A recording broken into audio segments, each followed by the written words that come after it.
बारिश भी बोली जब तक दहंडी फूटेगी नहीं तब तक मैं होंगी नहीं।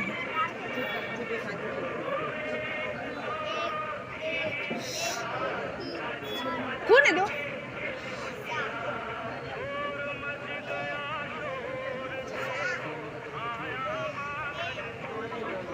छोड़ देंगे।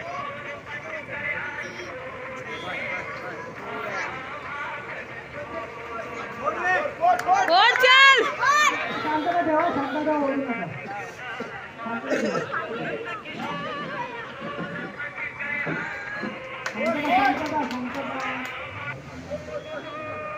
पढ़ा लिया।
चला वेळेचं बंधन आहे थोडंसं आपण उत्साह करूया थोडीशी जागा देऊयात आपण थोडीशी जागा द्या एक मिनिट अप्पो एक मिनिट थोडीशी जागा द्या पहिला थोडी जागा द्या आपल्याला पारितोषिक समारंभ करायचा त्यानंतर आपण पुन्हा एकदा जल्लोष करूया थोडीशी जागा करून द्या थोडीशी जागा करा थोडीशी मान्यवर घ्या आमच्याजवळ आपल्याला हंडीजवळ यायचं जे आमंत्रण करतो या स्थानिक नगरसेविका सौ ईशा रवींद्र पाटील यांना त्याचबरोबर वैशाली वहिनी